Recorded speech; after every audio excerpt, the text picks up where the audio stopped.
so tonight we're including Jill McLennan of McLennan Pen Company Gallery. We have Meredith Williams of Mortar. And we also have Philip Niemeyer of I'm glad to do yourself in. I'm going to be pointing at a lot of people because we have a lot of great people in the room, and I might be calling out. We also have Mayor's partner in crime, Ricky Morales. Ricky! Okay.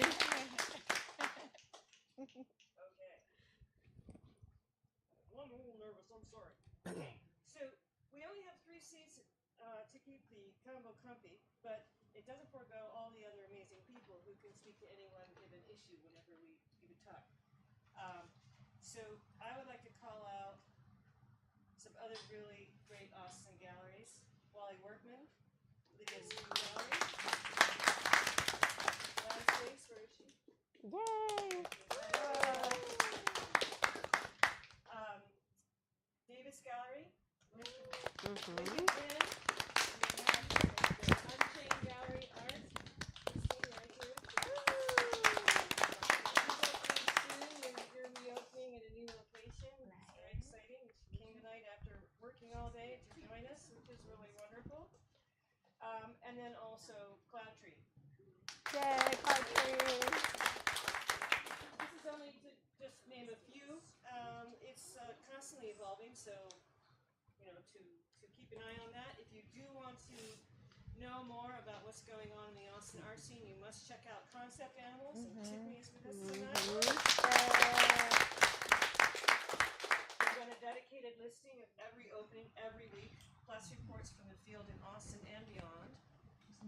artaustin.org, which has been publishing a guide for years and years and years. And of course, Blastfire!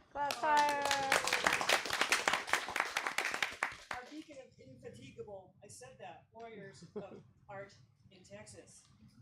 I would like to introduce our guest hosts tonight. Yay! Jamey Poole. Yeah, Jamey was on our very first show and has been indispensable to this show's vision and sustainability ever since. She's a lifelong arts advocate and bon vivant, originally from San Marcos, Texas. Getting her start in publishing in the gallery world of New York City. While still a teenager, she went on to work in artist studios, curatorial agencies, and arts venues for the past 30 years, and she is currently serves as the director of Laura Reynolds Gallery.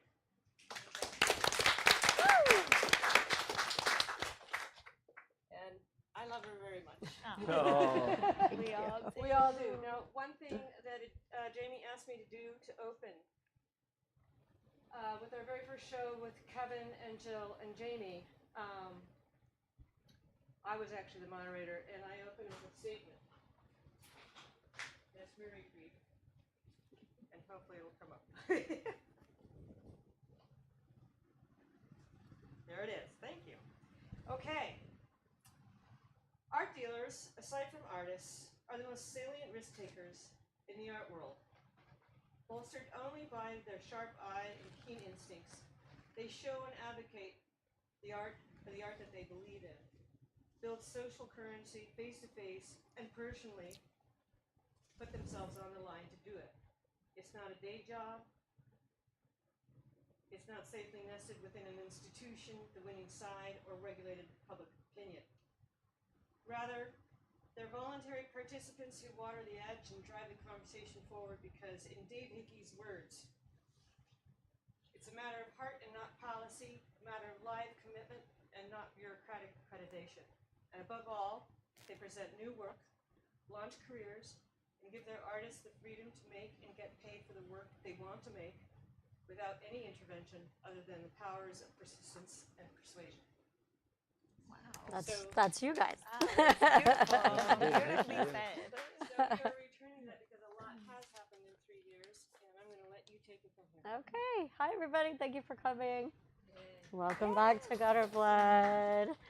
When I was here over 3 years ago with Kevin and Jill, We were speaking about commercial galleries as part of kind of the overall arts ecosystem of Austin, and a point that I think we made at that time, and that we still all feel, is that commercial galleries, are just one part of the recipe of a robust cultural landscape. These include talented and driven artists, of course, first and foremost, institutions, nonprofits, experimental spaces, an active collector base, arts writers, media coverage, and city support.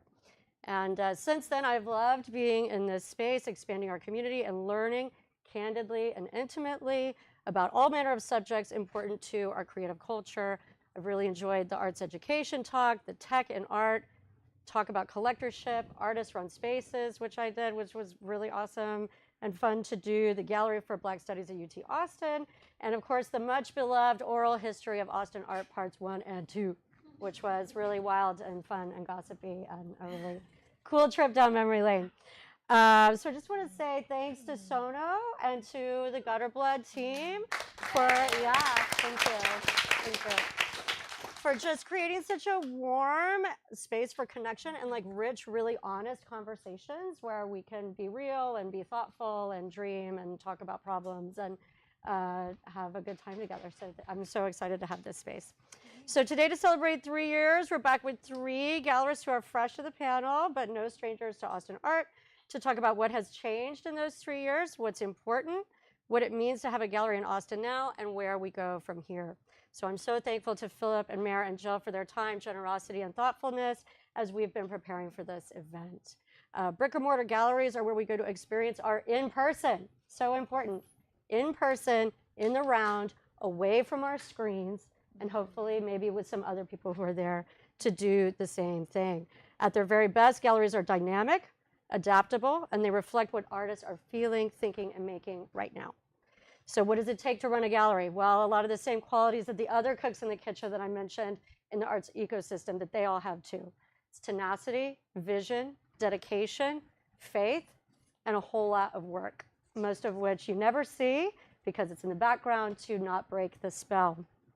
So while spending time with these 3 gallerists, what has struck me is how very determined and consistent they are in putting artists first. They believe in their artists wholeheartedly, believe in presenting the very best they have to offer. Plus, they are really fun and kind and thoughtful people. So with that, let's begin. Philip, I've known you the longest. Yeah. So let's start there. At the risk of dating us both, I have known Philip like 30 years. And when I first moved back to Austin 8.5 years ago, he was really my guide and my key to being reintroduced to a lot of what the Austin art community had to offer. But I always see Philip at like openings or at shows or I don't know, at crowded events, and I never get to ask my friend like, hey, tell me more about your gallery. Like let's talk more deeply about what it is that you're doing and what it is that you're building. So Philip, what is Northern Southern? Oh, okay. Well, Northern Southern is a gallery, but it is just a name for like a project that I've continued since 2013. But it's in the 12 years, like everybody, you're not the same person you were 12 years ago. And Northern Southern isn't the same gallery it was 12 years ago. I think that the current iteration of Northern Southern came about when I got the lease downtown. And when I got the lease downtown, I'll project more. I got a lease downtown and I thought, okay, well, I'm gonna have a real gallery. I'm gonna be a real little boy now, like Pinocchio. And I was gonna do all the things that galleries do. Like I was gonna try to sell art. I was gonna try to do art fairs. I was gonna buy ads. I was gonna be really pro. And so it just so happened that this dude and this woman and this woman and this guy came to town and started doing the same thing, and I became part of a movement, and that was really fun. And then Jill's been doing it forever. So, and Christine too also just moved here to do it too, back there. Yeah. So I was lucky in that I decided to do something that had like it's almost like swimming into like a tide that was rising, and I was lucky in that regard. So that's what Northern Southern is now. I'm just doing that thing in my way. So. Philip has a motto that I really love, by the way, and that's that we don't have ideas, ideas have us. Oh yeah, right? We don't belong to ideas don't belong to us, we belong to them. Yeah. Meaning that, there's more people in the world than there are ideas. And a lot of times we think ideas belong to us, but it's not like that at all. And I think most people that work deeply in creativity believe this. that when you have an idea, you're a steward of that idea. You accept a brief, and you serve that idea. And if you can't serve that idea will leave. Serve that idea. I Yeah, love that. so- I love that. So awesome. Mayor, Martha's has grown so exponentially since moving into the Guadalupe space in 2020. And it's also very unique, I think, in the constellation of art spaces that you are running it as an intense and dedicated partnership with your husband, Ricky. So, talk to me about what Martha's is and your partnership together, and tell me about how intuition and trust guide what you guys are doing in that space. Amazing. So yes, Ricky and I are married, and we're also business partners. And a little bit of background about us that kind of explains our story. We have been dating since we were 15, so we're going on 18 years at this point. And so we've been together for a really, really long time. So we already kind of had this base of togetherness and trust, and we've been through all these things in life in general. And then when we became adults, a bit about me, I was a teacher before, so I never knew I would end up here. That is something that has been really beautiful. This has been a total surprise to me that I ended up being in the art world as a gallerist and working with this incredible community. I thought I was going to be a teacher until I retired. And Ricky, back in 2018, had the idea. Martha started off more as a studio space. And so we had artists working out of this building. We were providing these studios for them. And that's kind of where we got introduced to the broader art worlds. And a friend moved to New York and was like, wow, it's actually a lot bigger than what you think it is. You know, we're both from Austin, and we traveled a bit, but we weren't really in the know about the broader, larger art scene. And so we are kind of like, let's see if we can do this, if we can really make this a gallery, change it from just studios to where we can sell the work that these artists are making.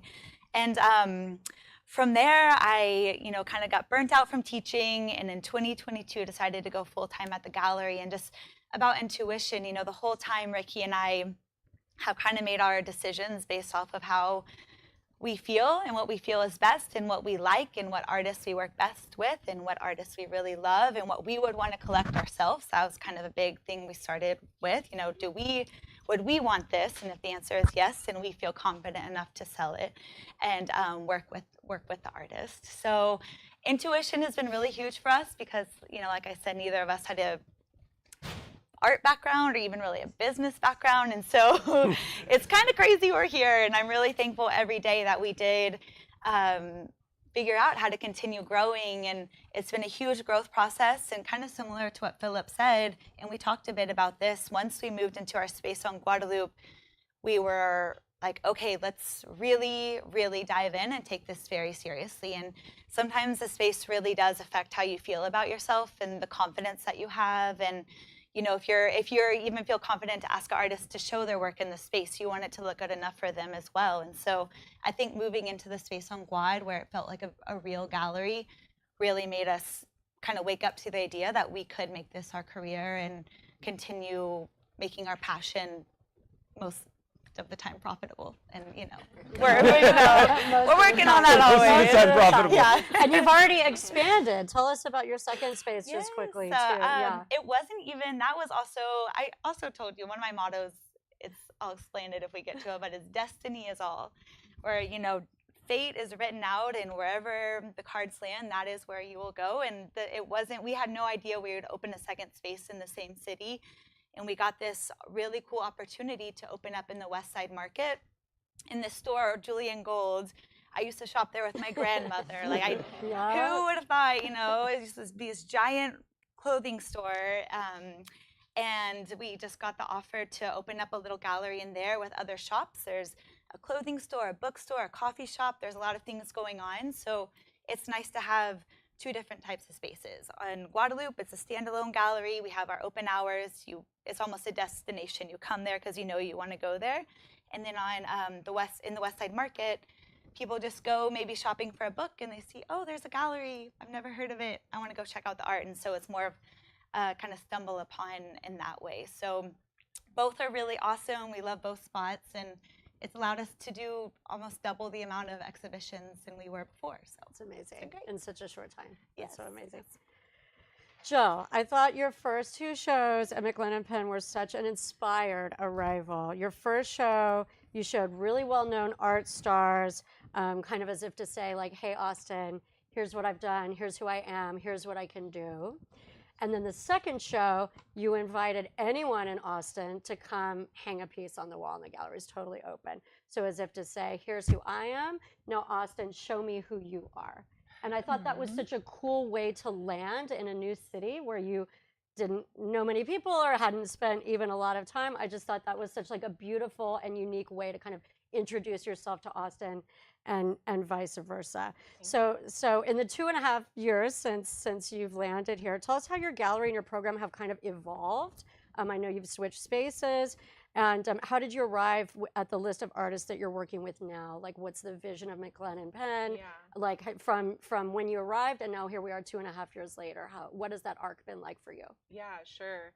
So when I moved here in early 2023, I just wanted to like get started. I just wanted to get the gallery started, and I found this really cool house. And I sort of had this vision like that I could live upstairs and the gallery could be the downstairs, and the rent wasn't too bad, so I wasn't too scared to quit my job in New York. And so I pretty much only had that first show in my head when I opened, and cobbled together a website. And yeah, that like sort of like how you said, that first show, I wanted it to encapsulate the artists that had inspired me over the last like 15 years in New York. And it was really fun to like invite some of them to come. 3 of them were able to come to Austin for the opening, like Chloe Weiss and Ryan Trickharden and Borna Samak were able to come. So that was very fun. And then I remember I met Andy Colquitt at that first opening, and I just like knew he was important, or like I just sensed that he was going to be someone who was going to be a friend of mine. And in going over to his studio, I don't know, we had like a 3-hour conversation, and within that, I was saying like I don't really have a next show planned after this one, but I got to keep going. Like, and I was telling him that there's one of the artists that had been in my first show, Jamey and Giuliani Villani. She had just done this really cool open call show in New York, where you know, similar to mine, like I just copied her basically, and I was like, Jamey, can you come down here and be the master of ceremony? She couldn't, but she was like, go ahead, do it, you know, just do the idea. And it was a great way to like quickly meet so many artists. There were 155 artists that came, and I said, you know, all you have to do is make an appointment to install the work. There's 3 days where you can install work. You come, bring one piece, no minimum, maximum sizing, just whatever you want, and hang it wherever. You guys work it out. And so that was very fun. And so it's kind of been like that for the last 2.5, 3 years of like, okay, what is my next show gonna be? And I originally really was hoping to bring more artists to Austin. I saw like that there were already so many galleries that were representing Austin artists really well, in my opinion. And so my goal was to bring artists here, but I feel like I'm still trying to do that, but maybe like every other show, because you just happen to find artists around you that are incredible that you want to work with. So I have started to show some Austin artists, and currently represent 10 artists. There's some from Austin, there's some from New York, LA, and one from Kansas City. And it's a good mix. Yeah, it kind of just, you know, the show's just, it sort of happens naturally. It's like, who am I excited about in this moment? Who am I personally like wanting in my collection? Who's saying something interesting or doing it, you know, in a radical way? So it's super timely for you personally. Yeah. Does that answer Yeah, the question? absolutely. Okay. Absolutely. Thank you. Okay, let's talk about Austin and like how you think about Austin, how Austin relates to your spaces. Philip, as you mentioned, Northern Southern has been around for 12 years, and I know you've said it's been in a few different iterations, but in your view, over that 12 years, how you mentioned a little how Northern Southern has changed. I'm also interested to know how you think Austin has changed and the Austin art culture has changed, because you've got kind of the longest reach of vision on watching that change occur. I mean, what do you see now that's different from before? Well, I mean, I think that there's like, I came here in 2012 and it was very different. I came from New York. I'm a native Texan, but that's where I hung out with Jamey in New York, and I lived there for a while. And when I came back, I was really interested in being part of the art scene, and I went out of my way to explore it. Like, I went to CoLab, I went to all the places. I found Moha. But when I first came back, like once I got oriented, I felt like the work that was really vibrant was dominated by like nonprofit artist-run spaces, and they're still here. Like, I saw so many great exhibitions at Mass, at CoLab, Museum of Human Achievement. I'm going to miss some if I'm not careful, but like and there's some that aren't here anymore. Off the top of my head, I can't remember them all. But like one thing that happened after the pandemic was it seemed like there was a shift, and I don't know. I was thinking about this in the car. I don't know if it was caused by like socioeconomic things, but really the most obvious thing is like a person thing. Like I remember during the pandemic, I met Kevin for the first time, and he was so hungry, and and like I started becoming aware of Martha's. And then like 2 years later, Jill came here, and then Christine also was here. I want to make sure that she's also included in this conversation, because she is also someone that came here and opened a gallery. And so now I think post-pandemic, we still have these artist-run spaces that are doing incredible stuff, but they could only do things in a certain way. And I think that the galleries, to get to the importance of the brick and mortar galleries, we have an ability, or like a structural ability, to help an artist in a different way. And the fact that, unlike the pre-pandemic times when we had maybe one like avant-garde, like for lack of a better word, commercial type gallery, like that would kind of survive best they can. Now, post-pandemic, we have like, well, there's 5 in our collective, and then there's others as well, that there's more of a landscape, of a shared landscape between the artist-run nonprofits and the artistically ambitious commercial galleries. And I think that the artistically ambitious commercial galleries, we're able to do something that the nonprofits can't, in that we can support an artist over multiple shows, and we can bring them to places outside of Austin a little easier than like a nonprofit or space, which I think is more of like a one and done sort of experience most of the time, where that artist will show a beautiful show that we experience, and then they move on to the next thing. But one thing that I've noticed, like as a gallery that works with people, I could work with, like, for example, I've got Matt Steinke out. This is my 3rd solo show with him. And you know, these galleries too as well, like we work with the same people over and over again.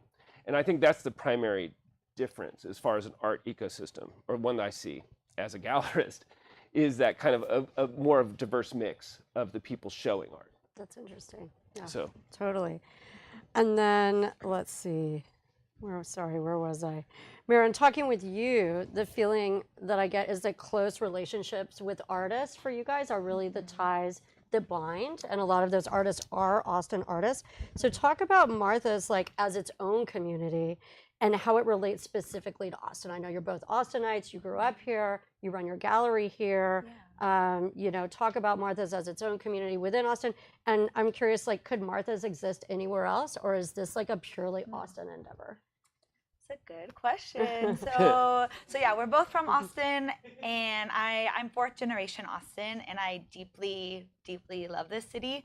I've thought all through my life, oh, should I leave? Should I go? And it just never worked out. And, sometimes I'm like, oh, maybe I should have gone when I was in my 20s. I should have lived in New York or something. But in the end, I'm really happy I stayed and kind of stuck it out, and we got to experience the ebbs and the flows of this like constant, like rapidly changing city. And it really hit hard when we were like 20, 21. That's when it just started going absolutely crazy with the growth and people moving here, and just it felt like it just exploded, which was really fun for us at the time. And then you kind of started to see how that it maybe went too far in that direction, and then now it's like, oh my God, like thank God places like this still exist. I can't believe how many have been lost because of the change and like the price increase and blah blah blah. But in the end, Martha's started as a place to have fun, if I'm being honest. Like we would just, it was so much fun. Back in 2018, I still had my teaching job, so like we had this kind of steady income, and we weren't so stressed about everything when it was a studio space, and we had a lot of parties. I don't know if you saw that picture on the Instagram where I'm like bartending in the window. It was just like, it started as a lot of fun, and that was a really nice ground. That was a really nice base for us. A lot of things in Austin start that way. A lot of things start that way, you know? It's awesome, and I'm really proud of that. I'm not saying it as something that we like didn't know what we were doing, which we didn't, but luckily it was really fun. And that was kind of the launching pad for us that we still want to have included as we evolve and become a bit more serious or take ourselves a bit more seriously. We still always want it to be a place where people leave and had a good time or really enjoyed the work and felt really welcome and really comfortable. And so I think that's kind of a big part of everything we do, just to make sure that it's a good time, not just a party, but like that you really do feel comfortable in the space. And whether it's during the openings when there's more people or when it's just me in their gallery sitting, we want you to leave like, wow, that was really beautiful. I want to go back there. I want to tell my friends about that. And so that's definitely a big part of our thesis, along with obviously supporting the artists and showing art, is making sure that everybody else comes and gets to enjoy themselves. And do you feel like that's a particularly Austin approach, or is that just your natural way? It's hard to say. I mean, sometimes we do. Both. I guess the closest I have to experiencing it in another city is at the fairs, and sometimes people are like, wow, y'all are really nice. So I'm like, what happened to you at the other booth or wherever else you go? And it is kind of a stereotype, but I have experienced it myself, where I've walked into galleries and they don't look up from their computer. They don't acknowledge you if they don't think you're going to be a buyer, whatever it is. I don't know what their reasoning is. They're just not very warm, and maybe it's personality, or I think it is a bit of a Southern hospitality thing that I think so too. We would never, at least intentionally, make anyone feel unwelcome in our gallery. Right. So. And Ricky, you can feel free to chime in. That's why we sat you right here, by the way. We're expecting it. So do you feel that Austin as a city plays a role in what you're building at Mortar? I think it totally does. Yeah. I mean, we do a lot of fairs, so we bring our artists all over the country. This year, I think we did like 9 fairs so far, which was pretty I had much 6. a mistake. It's 9. Okay, it's 9. I don't know how many it was, but it was too many. It was way too many. We went to New York and LA and all these places, so I think because of that, we could exist in maybe New York or LA. But as far as like, I think that we really, just because we're from here, I think that Austin does play a big part into who we are and what our identity is. Every now and then, Mare and I will get depressed about Texas politics, of course, or something like that, and say, we should leave. You know, we should go to New York and we can do this in New York or something like that. But just being here for the last 5 years and like building the community, and I think that it's very Austin who we are as our identity. Mm-hmm. We started the gallery pretty much showing 75% artists from outside of Austin, and then less artists from Austin, and now our whole roster is pretty much from Austin. Oh, Austin. We started selling art to people from New York, LA, and other places, and now most of our best collectors live in Austin. So we kind of started like the opposite way, and now we feel like Austin is kind of instead of starting at the center and going out, you've actually moved more into. Yeah, so I think Austin has propped us up, and you know, it's a city that's good to hear. I'm glad. Yeah, especially recently when people now. I mean, we were talking about the pandemic and art dealing in the pandemic. Mm-hmm. There was a lot of people buying stuff just off of images on their phone, PDFs. Of course, yeah. You know, they were bored at home or had expendable money. And now we're in a market, I think, where people want to see things in person. And so if you're not going out to fairs every month, you have to get the people in Austin's eyes on the work. So just doubling down on the culture here in Austin, I think. It's interesting what you said about not having to go out. Philip, I remember when we were talking, you were saying that you really feel like the the company line has really changed, that even professors at UT that you would hear, like back in 2012, they would tell their most talented students, oh, well, you're really great, you should go to New York or LA. Right. And that now you feel like that has changed, and they tell their students, well, you can really make life as an artist here. You don't have to leave to be validated. And if that conversation is even changing a little bit, I'm like thrilled to hear. Yes. Yeah, I've actually told artists to move to Austin. Wow. Okay. Yeah, Great. it's cheaper than New York. And we have like roots here now. Yeah. Artists that we work with, you know, Right. at the gallery. Like, you have the gallery to support you. There's an art scene thriving here, and I think that's almost an opposite. Where I think people should be moving here. That the opportunity Yeah. is more easily accessible and greater. And the That's more people that interesting. move here, the more galleries will open. And Of course. Yeah. That's so interesting. Jill, what has surprised you about Austin? And what have you learned in your first few years being here? Like, how does it feel? Yeah, no, I mean, I was attracted to Austin because of the energy of the growth, and also I love like the food scene. I was gonna say the food, honey. You said it was all about I the love food. I love that there's like lots of young chefs here Yeah. that can like get a truck and like experiment and you know, not have to get backed by like some big conglomerate or something. Huge investor. Yeah. And the music scene, and I've never lived in a place that's warm before.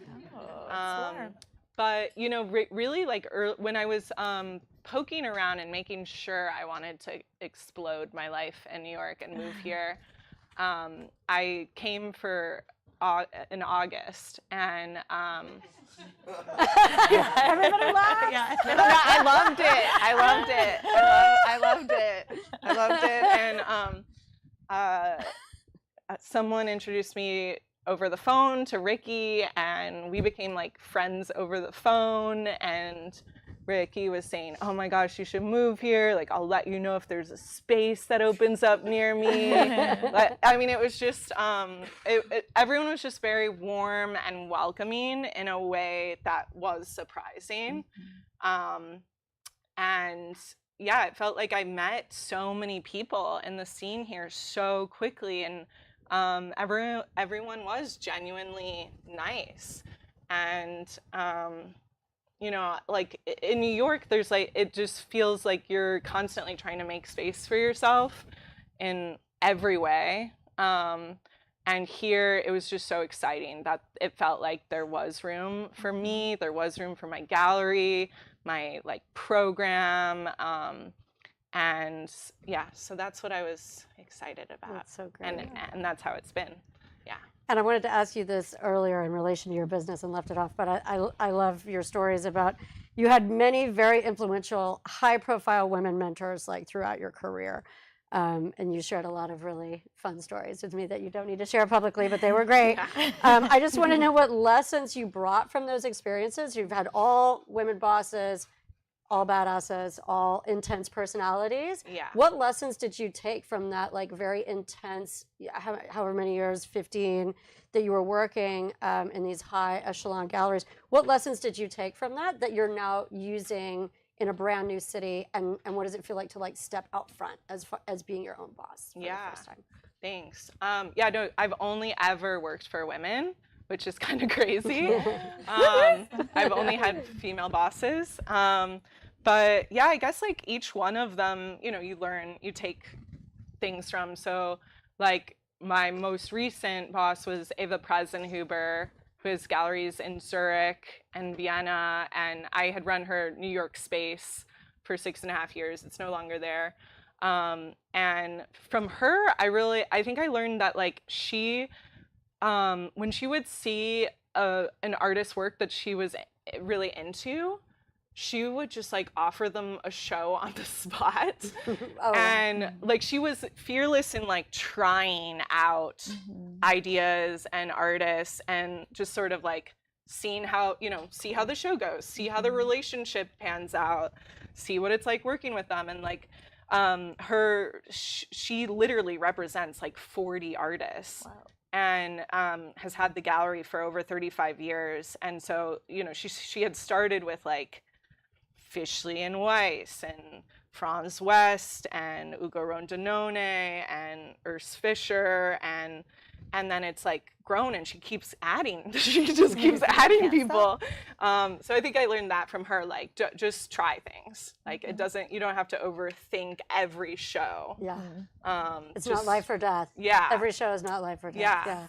Yeah. I worked for Andrea Rosen before that for about 4.5 years, like up until when she closed her gallery, and I was her assistant, and it was the hardest job of my life, for sure. Very Devil Wears Prada kind of situation. But she's incredible. I mean, she had an amazing mind. I kind of always say, like, I wanted to work for her because of her past with Felix Gonzalez Torres, and for the future that I was seeing with her and Ryan Tricardin.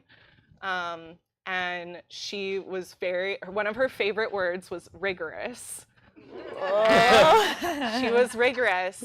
And, but I think to get back to my point, like, I think from her, I really learned how much she cared for artists, how much she trusted them, how much she would bend over backwards to like make their vision of how they wanted a show possible.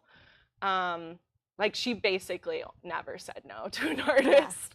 And that was pretty incredible to witness. And I'll say one last one. Like Daisy Edelson was the business director of the Impressionist and Modern Art department at Sotheby's. And she was, you wouldn't think like that the business director necessarily was like the big boss of the department. You would think it was probably like the senior specialists, or the, head of the, there literally was a head of the department, but he was not the boss. Daisy Edelson, the business director, was the boss. She kept the spreadsheet about how the sales were coming together, if we were making enough money. And I think from her, I really learned like urgency. She like, if something could be sold, she would get it done. If we sold the Scream while I was there, and she had put in place this plan that if a collector wanted to have a private viewing, that anywhere around the world we could get the painting to them within 24 hours. So she was just good about like urgency, quickness, like prioritization. Anyhow, great women. And how do you feel being your own boss now? Like taking those lessons and stepping out on your own. Was it super scary, or were you like, I'm so ready? Oh, it's super scary. Yeah. No, it's super scary to not like have a paycheck, a regular monthly paycheck. Yeah. It's totally just scary. But no, I mean, like, I haven't hired anyone to work for me yet because I'm so scared of like being a good boss and the responsibility that, so I have so much more respect for some of the people I worked for, because I just like see now like all the years of what they put in, and that's why they were so rigorous. I love the rigorous, like in all caps, because I really think that like rigor and the beauty of the spaces coupled with the fun and the energy, like that is the leveling up of these Austin commercial galleries. And that goes across the board. Collab space is incredible. Every time I go see a show at Collab, it's more and more beautiful than the time before. So in my opinion, like it's a leveling up across the board, that everybody is being more rigorous, that everybody is like on the we're not fucking around anymore crew. You know what I mean? Like it's that Austin art is like really growing up, and that there's a professionalism combined with fun that makes the identity like a good time. Okay, so let's talk about the fair.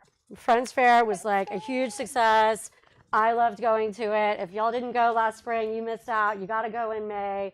I thought it was the best, coolest, most important, most inspiring art event in Austin last year. Like, I just thought it was incredible.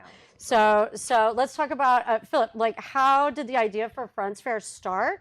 And like, how did all of you guys pick the venue and like the parameters? Like, how did the thing get started?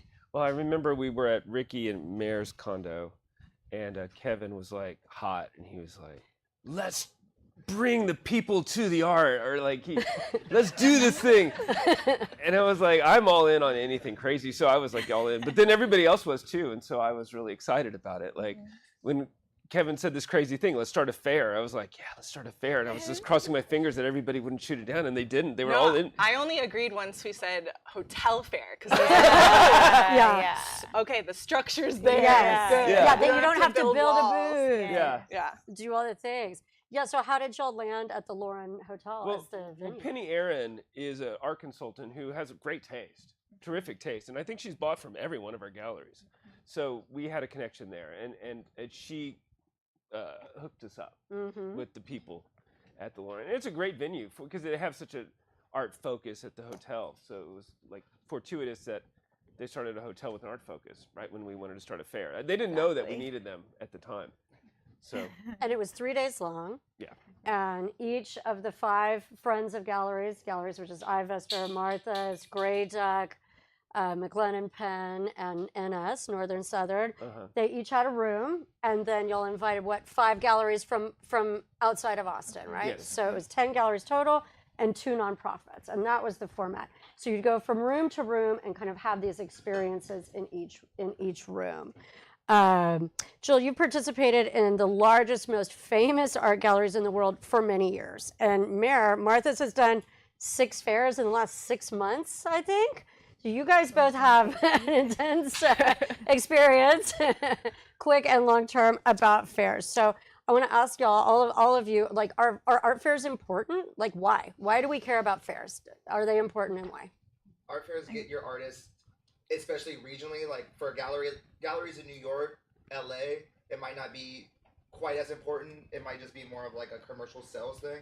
But if you're a regional gallery from Texas or another state like that, it's literally putting your artists on the same platform as New York artists and LA artists and artists from around the country with galleries from around the country. So you're taking art that is usually seen by people in Austin and being able to be seen by eyes all over the world, because especially Miami, Basel, Untitled, Nada, people are traveling from all over the world to go to Art Basel, Miami Beach. So Right. you're putting eyes from all over the world on your artists. So I think art fairs regionally are really important, not just so much for sales, but to get your program out there in front of the eyes of everybody else and meeting collectors, curators from around the world as well. Say like promotional, primary. Yeah. As a promotional tool. What Ricky said is absolutely right, but I'm going to add a corollary to it. Yeah. It's not only are we putting artists from Austin on the same stage that New York and LA artists and the galleries are, but they're holding their own on that stage.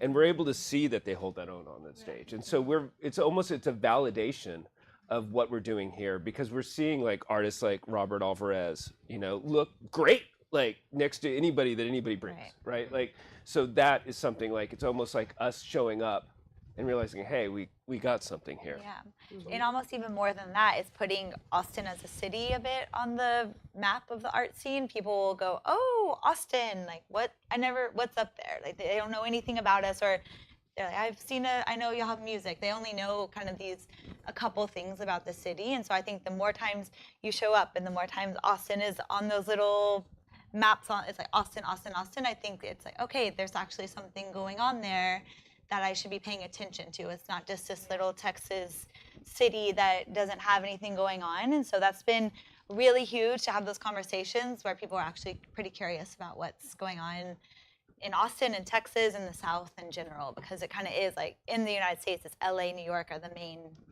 talked about cities for the art scene. So. And now we've been using the fair platform, other fairs, to invite people to our fair. Right. Yes.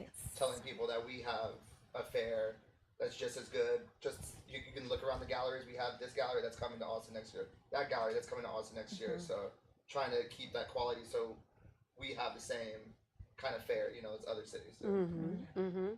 Jill, how do you feel about fairs? And then how do you feel about Friends Fair? Yeah. No, I mean, specifically. I think fairs are really exciting. They're obviously not like the best place to see art. And I think like pretty much to Ricky's point, you know, getting into the fairs, it's not super easy, the really good ones. You have to put in an application, you have to kind of network, you have to get people's attention. And so like Northern Southern and Martha's has been at NADA Miami before in the past, but this is the first year I've been able to get in. Last year we did not get in, and I cried like in a pool in Bali for a whole day.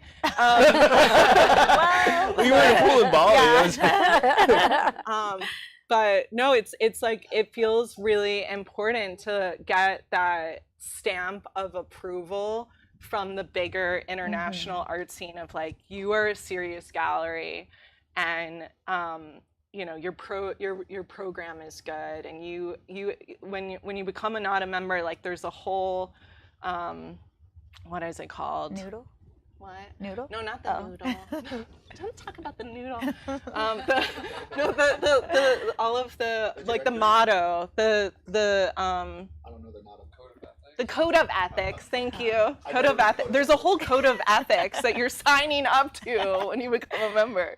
And I think all of that's just like really important, and I mean all the things that everyone said.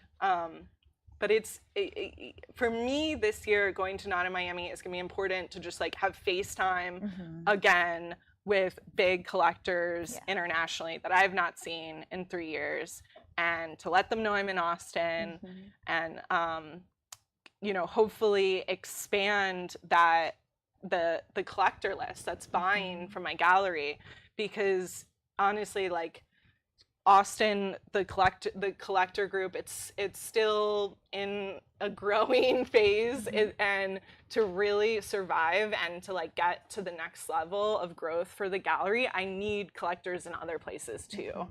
It's not enough right now. So yeah. So you're reaching those other collectors. Yeah, definitely. How did the 5 galleries work together on the fair? Was that easy? Was that hard? I thought it was easy. It was easy. I loved it. It was like so fun and easy. Like I love these people. They're so easy to work with. Yeah. We're very lucky. Yeah. No, we didn't get in any fight. No. Ricky threw one tantrum. Ricky did not join one Zoom. Yeah. Oh yeah. But luckily, I think the strength is all of us have pretty different strengths. Like that's what really works. It's not like 2 of us are really good at one thing. We're fighting over who's going to do it. Everyone kind of knows their areas, and So it we're felt pretty able to, natural. because it is a big production. It's like put a million It's things. only wouldn't have happened with like one project trying to produce it alone. It was a full group effort. We all needed each other to do it. Yeah. Yeah. Just to talk to like the Lauren and get like all the logistics. That's something that wasn't my job, and just hearing like all that went into that just made my head spin. You were It's like, glad that I it couldn't was have- not. Yeah. So everybody just had like their own unique jobs that they were good at, and we're carrying that on to this year. We had a meeting. What were we good at last year? Let's continue that into this year. So what are the dates for this year? Do you have one? We can't announce that yet. Okay. But we do have one. It And will it is be in May. It will be in May. Yeah. So It will be in May. everybody Yeah. be looking for an announcement. Soon. You will be enthralled. It's such And such we'll a have cool few and more fun of galleries it. this year, too, right? Yes, I was gonna say what's different about this year. It's growing, right? Like Just how? a little bit, because something special about the fair is the size. Like Jill said, our fairs aren't typically the best art viewing experience because there's feels like a billion pieces of art in one building. You don't remember anything you saw, who you talked to. So something special about it was that you can remember your conversations, remember what you saw, take it easy, go slow, and you can see the whole fair in just a few hours instead of seeing a third of it in 8 hours or something, like some of them feel. So we're only expanding by a little bit. 6 galleries. Yeah. Six Probably galleries. 6. Yeah. So yeah, to keep it small though. That's the goal. So a total of 18 spaces. That's right. That's 16 exciting. galleries to a curator space and a nonprofit. And a nonprofit. Very exciting. We all need to go to that. Let's see.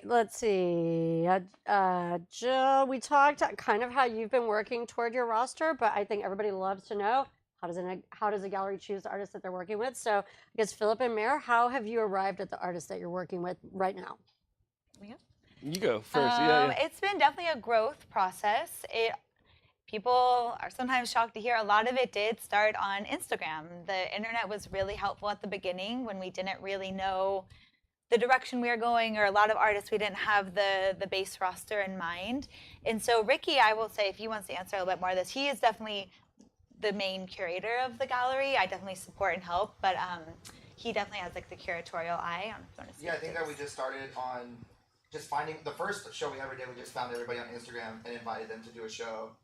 Ended up going well, but I think that Instagram has been, as devilish as the app is and how it ruins all of our lives, it's like such a good resume for artists. You know, artists are able to put their photos on there and you're able to see like bodies of work and kind of what you like. And then especially if you're not in Austin, these artists are outside of Austin, we're able to set up studio visits and things like that. So that's kind of how we started. But as we grew, you know, it's just artists that we found on Instagram, artists that we met via studio visits in Austin, visiting the MFA, the UT MFAs. At one point, I would just scour through MFA programs, their websites, find the artists' names, and then look up their Instagrams, and then see all their work on Instagram, and then reach out to artists that we liked that way.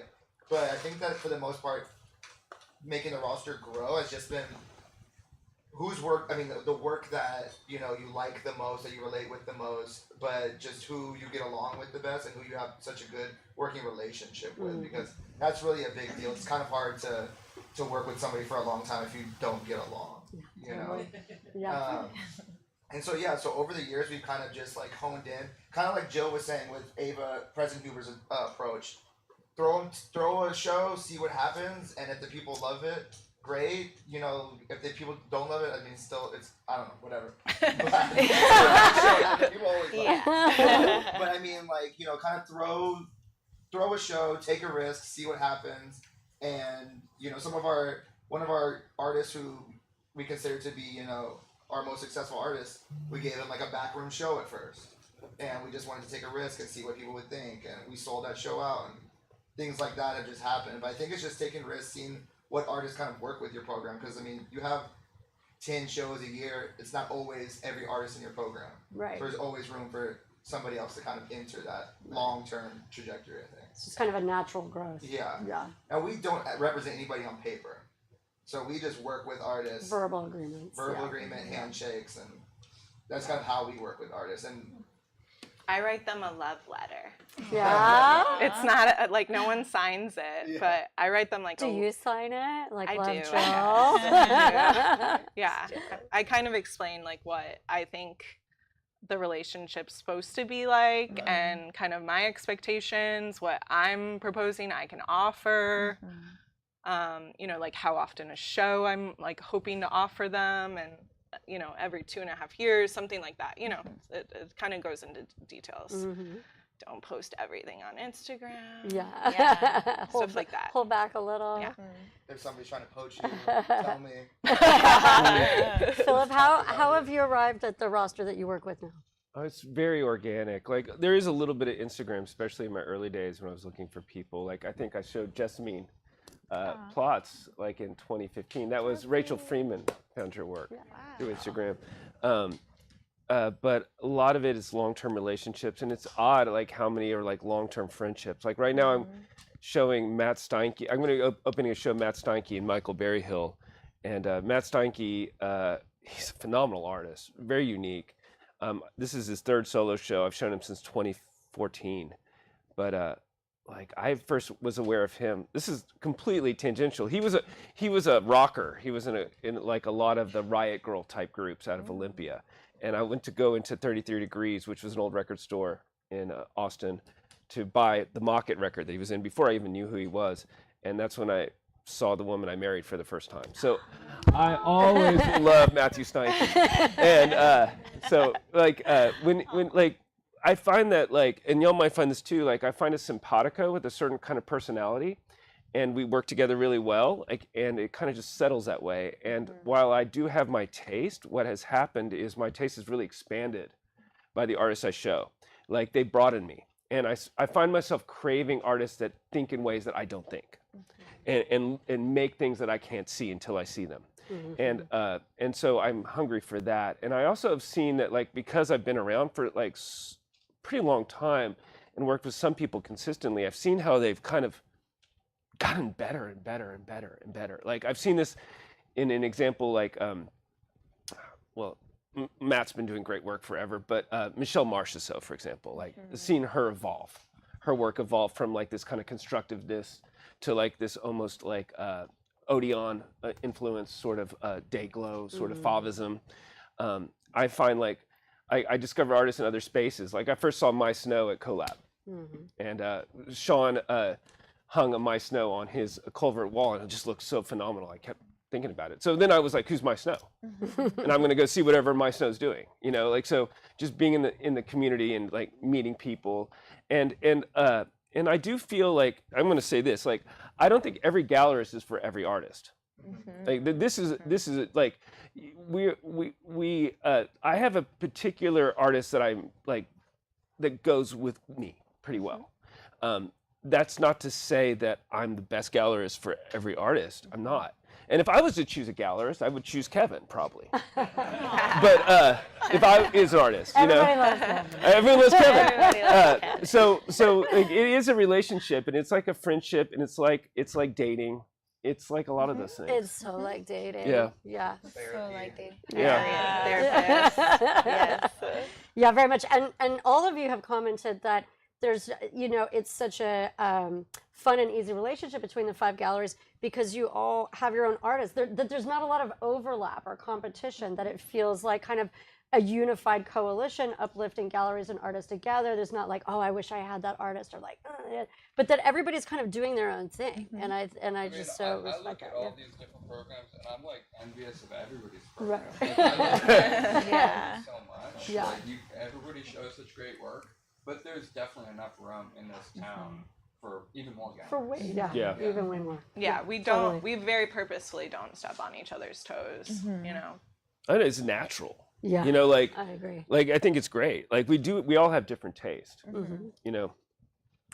So talking about putting artists first, sometimes like out in the world, I'll detect this little like whiff of like disdain regarding the nature of like the commercialism of a gallery, or something as if we're like taking money from artists or something like that. And let me tell y'all, if anybody's out there looking to get rich, like, don't open a gallery. That's not how it's gonna happen for you. And one thing, again, that I really found, you know, spending time with these guys over the last week or two, is that they are always putting artists first. It's always about the art, and of course, business is part of it, but it's artists first, like at all times. So with that in mind, I would like for y'all to kind of think about, like, what do you see as the role of a gallery? Like, what is the best thing a gallery can be? And thinking on that, like, what is a gallery that you really admire? Like, okay, this is the best a gallery can be. Well, I mean, I'll start that. Like, I've thought about this, like, what is a gallerist per se? Because I almost think it's on a spectrum. You could say on one side, you could say you're a dealer, right? Like a pure dealer. I'm going to sell you this thing that you want. Like, I think about the Gagosian profile in the New Yorker. Right. He's not a gallerist, he's a dealer. He's going to sell you stuff. And on the other side, there's, like, for lack of a better word, the curator. Right.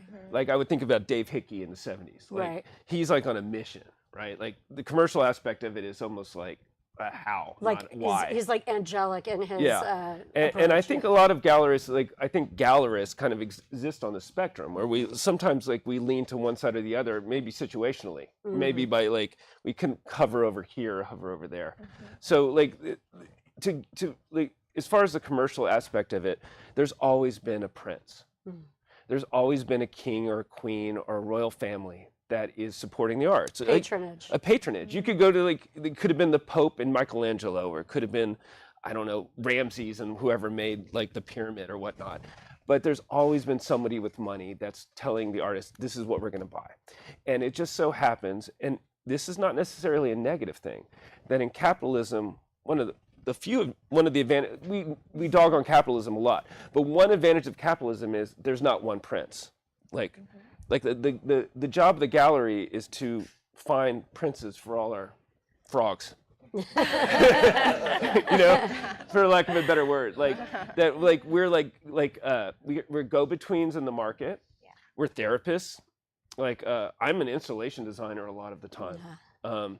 We're editors. Like that can't be understated. Like it's really difficult to see, if you're an artist, it's really difficult to see your own work, like any artist. And so having someone you trust that could edit you, that could kind of understand what you're going for, that could kind of see beyond the small place you're in right there, kind of break you out. We challenge people. We're cheerleaders, coaches. All of that. I don't know if I have any. Like, you hit it all. That was a perfect answer. I totally agree. That was great. I don't have anything to add. That was really. Jill, what is a gallery at its best? What is its role? What is its purpose? Yeah, I mean, definitely to like champion artists' voices. I think, you know, great programs have shows that they know are not going to sell at all, and they don't care. We still do it because we believe in, you know, what the artist is saying, and then we just, as a business person, have to try and follow that up with a show that is going to make sense. And I mean, I think like one of the, you know, I when we were speaking about like a gallery versus a nonprofit or other type of say, I've never worked for a nonprofit art space, so I can't really speak well about like what that is like, and their relationships with artists. But for me, the thing that excites me about being a gallerist, and I'm less scared of the word dealer than I was 15 years ago. But the part that I really like is that I get to interact with so many different types of people, because every artist is different, every collector is different, and a character, and curators, and I like the action bit of it, and you know, you get like a little high when you sell a piece. Oh my gosh. And especially when it's like, you know, especially when it's like that sale that you were like dreaming, like, where should this painting go? Like, who would be the best person to own this? And like, you make it happen. Yes. That's just like so fun. So yeah. When you make that connection for the artist. And you get to call the artist. Yeah. Guess what? Oh, that's a great feeling. Yeah. And when we were talking earlier, you mentioned that you really admire magenta planes. And just repeat again why, because I thought that was so cool. I was like, oh, this is what makes a good gallery. Yeah. Yeah, you were saying like what program, or what was your question? I think I just said, you know, what gallery do you admire? And what why? gallery do you admire? Yeah. Well, I mean, there's so many like programs that I admire, but I also like know too many of the owners, and a lot of them are psychos. So like, she could not say, she did not back them to me. I don't know. You didn't ask like what program one I admire. name. No, she said one name. Magenta Plains. No, Magenta Plains is a relatively like newer gallery in New York, and they're backed by the artist David Deutsch, and he, you know, having had a very long career, I think he like, I saw somewhere randomly recently, he like used to share a studio with Julian Schnabel. So like someone with a really long career and all the ups and downs, he was like dreaming of making a gallery that he thought treated artists really, really well.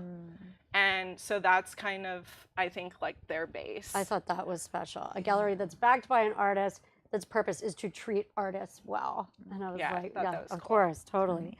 So cool. So I have a ton of questions, but we'll try and wind it down. What's a bad day as a gallerist, and what's a great day? What is a day that sucks? A day that sucks is, like you're saying, you're working on the sale and you think they're gonna go for it, and then they say, I'm gonna pass this time. It hurts. It really, really sucks, especially if it's a slow month and you're like, no. So, or like, if any logistics go wrong, you have a show coming up and the shipping's all scary, and you're like looking all day outside for the package to arrive. That kind of stuff can be scary. A good day, one of my very favorite feelings as a gallerist is the day of an opening, and I go early and I clean and I mop and I put the fresh flowers, and I just see it by myself, and I'm just so proud of it and so excited for everyone else to see it. So that's my favorite feeling of like, I love that. and that when the artist feels good about it and everyone's just really excited about something you created together that literally came out of nowhere. Like who, you know, you never know where a show's gonna go, and then they make this beautiful work and you get to show it, and it's just a beautiful thing. I love that. Install day too. Install day is fun. Yeah, just like the background stuff is really, really fun. When all the paintings arrive safely and the artist is involved and proud of their work. And then one big shout out to someone who I don't think gets enough credit is the art handlers and people who do the installation. Yeah, shout out. Shout out, y'all. We have like an open floor at our installs where we ask like all the art handlers and anybody who's in the room. What do you think? What do you think we should do? Right. Yeah, Or what do you think? And collaboration. Untitled this past time, our art handler did the whole booth, curated the whole booth. Yeah. I said, he said, what do you think? He's like, well, I actually like this, and I was like, that's what we're doing. Was it because you were like super tired? No. You're gonna handle this. Yeah, and right here, I had. Awesome. Yes. Yeah. And You're so like, we ran cool, with let's it. do it. So I always like the install days because we have a fun time and we let everybody kind of have a little say in what we do. Philip, what's a great day? I mean, I have to agree with Meredith because I was listening to you, like, but it's never before. I'm always stressed out. I hate the openings, but like the day after the opening, when I'm in there cleaning up, I'm usually like taken away by like, oh my God, this is so beautiful, and I'm so grateful and so happy. I've had so many experiences with being in this room, and I'm being like, God, I'm so lucky. Because I mean, I go back to like, it goes back to being a child. Like, you know, I grew up in San Antonio, and I remember I had to go to the dentist, and my dad would drop me at the dentist. He'd always be late to pick me up, but right next to the dentist's office was this gallery, and I just wandered around there, and I thought it was the coolest place. I just wanted to do that. Wow. And every time I walk in, like after everything's done and everybody's gone, and I don't have any pressure on me anymore, I just love being in there, like just by myself in the quiet. I love how different the gallery looks each time too. That's Oh yeah, so it's a exciting. blast. It feels like a Being spaceship, you know, going to the future, kind of Totally like. changes. Yeah. Totally changes. Okay, so this is bonus round. These are quick answers. Okay. Okay, what's in a name? Share the origin of your gallery's name. Philip. Well, I just like opposites and dualities. So, northern, southern, both directions at once. It's a train that goes both directions at once. It's a train that goes both ways. Yeah. Mir. Martha is a nickname Ricky had for me, so we would just call me Martha, and when we are naming it, we're like, let's just, I don't know. I actually have no idea why we ended up going for it. It's really random. I thought it was a family But name. it is. I have like an aunt, Mary Martha, and then the more I looked into it, on both sides of my family, there's multiple Marthas. So I've always felt like that name was looking out for me in some way, and now we're just channeling it in an art gallery. It's part of intuition. Yeah, I guess so. I don't know. Jill. Most people in this room already know this, but McLennan Penco is a name from my grandpa, who had a pen company in Chicago on State Street that he opened in 1934.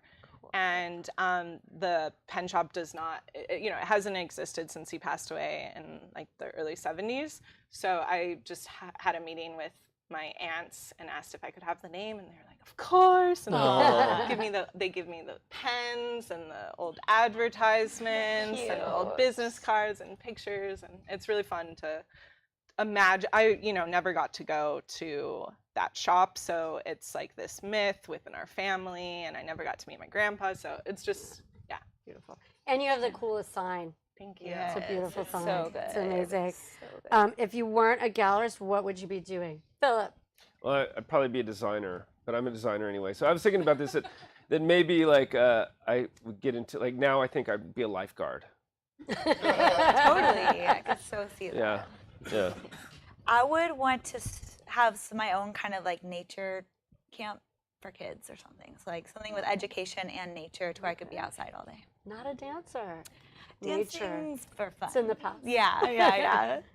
Jill. I used to want to be a surgeon, and I originally went to NYU as like a pre-med student, and then got the art bug.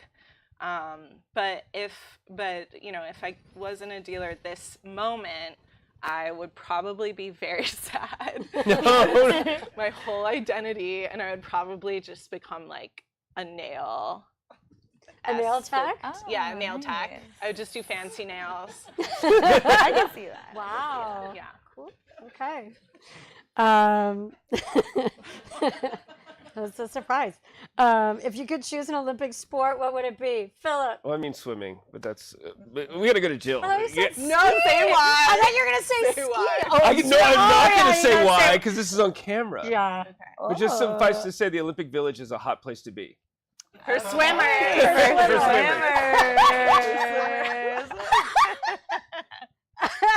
Oh, Mare. I would do probably track and field, the triple jump.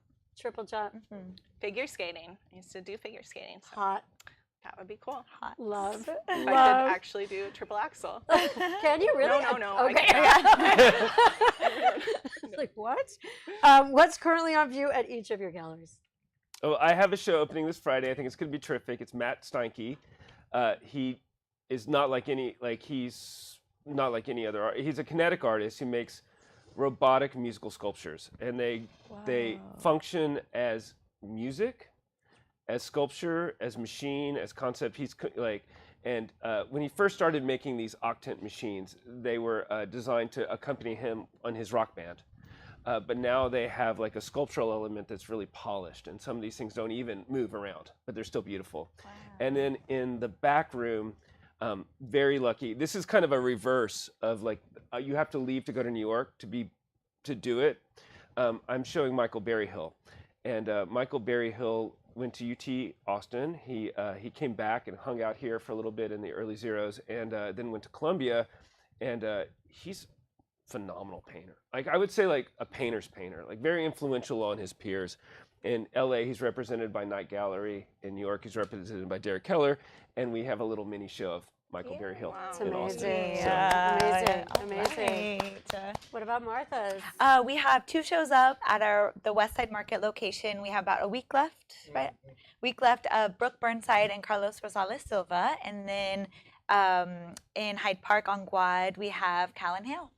And that's also up till November 1st. So we got a few more weeks of those shows. Very cool. What about you, Jill?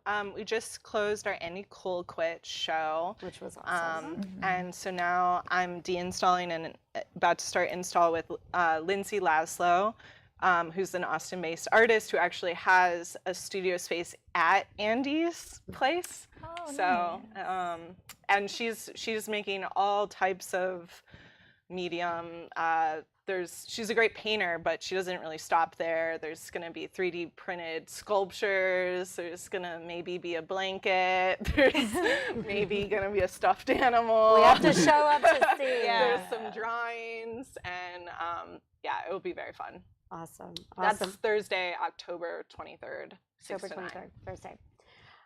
So sometimes Gutterblood, we try and have a call to action at the end. Not always, but sometimes. So I'm going to say the call to action this time is buy art. Go to galleries. Support art spaces. Support artists. Buy art when you can. And I'm sure everybody's ready for a break. Y'all have been awesome. But if there's any Q&A, happy to take some questions for these guys. Anybody has questions? Yeah. Okay. At a time when galleries in New York and LA are closing, you guys are remarkably chipper. And you allude to growth and things, getting better, and you're working it. Where do you think, and this is like support for galleries and support for artists, where do you think it's going to come from, or where are you trying to get it? We've talked about this at our hangouts. We're like, because we all read Hyperallergic and all these things. We see the Blum closed. We see the Venus over Manhattan. We read about all these closures, and we were saying that somehow, for better or for worse, that Austin seems a bit insulated. I mean, in the crash of 2008, Austin didn't hurt the way the rest of the country hurt. I was in New York, and things were miserable. And yes, it was felt everywhere, but here it wasn't quite as bad. And so when we were all hanging out a couple weeks ago and talking about these closures, it's like, well, Austin maybe doesn't get as much national attention, but also we're a little bit insulated from the volatility that I think these larger markets feel. At least that's what we said at the time. I mean, do y'all have further thoughts at this moment? I mean, I definitely have lots of thoughts on Laurie's Go ahead. proposition. Yep, Like, please. I mean, I think globally, I think what we're seeing, I'm just spitballing here, like, but that with the Trump administration and the way that they're cracking down on America's envoy to the rest of the world, we're going to lose our prestige as the top art country if we haven't already. And New York and LA are going to lose their prestige as international art cities, and they're going to lose it to South Korea and Hong Kong. But what else is going to happen, I think, is with that, I think we're going to see a growth in regional art.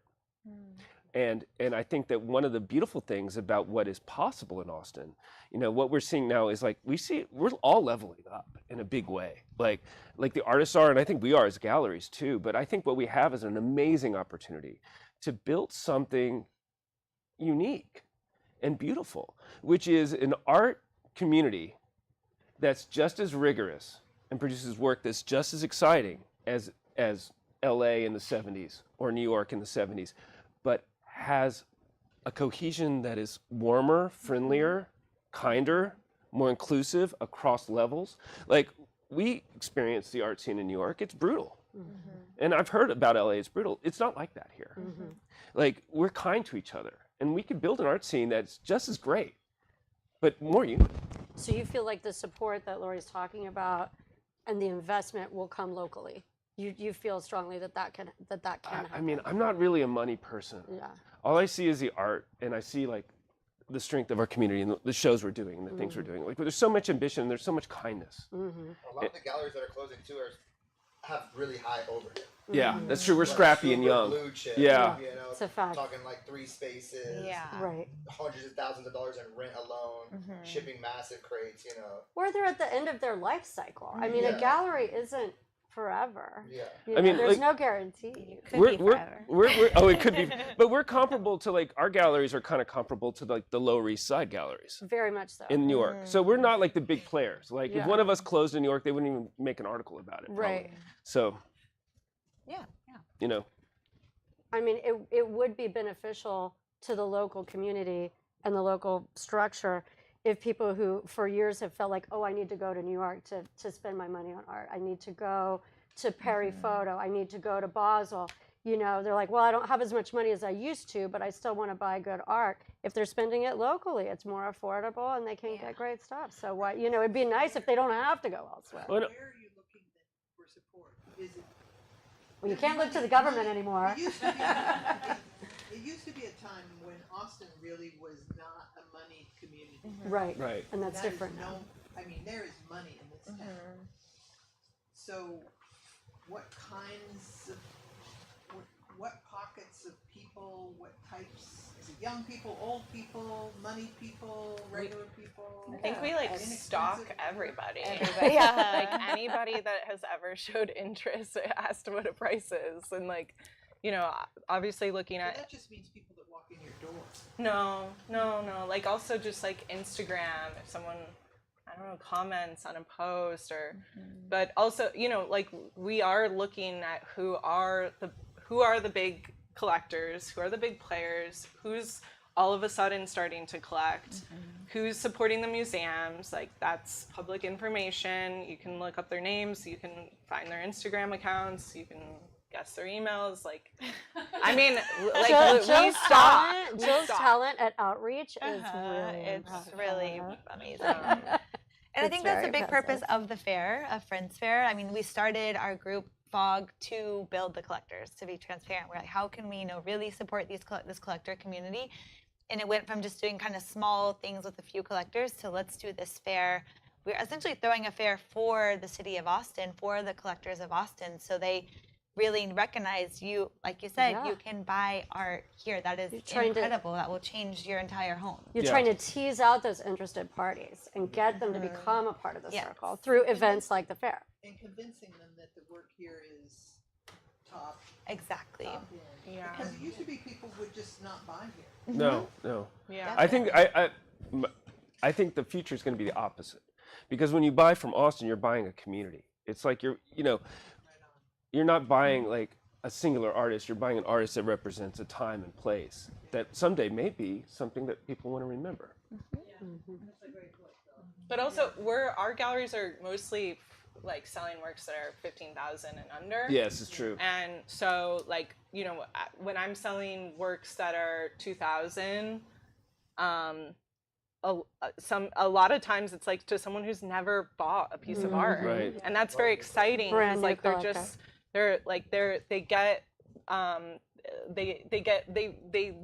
make that leap. Yes. To make the first purchase, and then they see how rewarding it is. A lot of like Marathonized friends now, maybe they're coming into their careers, and if I see that you're coming into your career, you're gonna get a call from me. So you got that raise. We're gonna go get this is something you need in your life. And so I think that's I've been really trying to focus in on people who are my age, maybe went to my high school, or I just know through that network, and just seeing where they are, because they love to come to the gallery. Right. They love to say that they want it. Oh, I do want this. I feel like I want this. I feel like I want to be a part of this like cultural moment, and then just getting them to the next step. Right. That it's really not that hard, and then once you do open that door, then we're gonna make you an addict. Right. I think that's a big difference in Austin too. You know, we have ambitious, and ambition is not a bad word. We have ambitious, experience, determined gallery owners who are really looking to convert new collectors and to bring people to the Austin art scene. They're not just waiting for it to come. They're not just hoping. It's like they're literally out there finding the next generation of collectors. So, yeah, I think so. Anybody else? All right. Well, thanks so much, Philip and Mary Jo.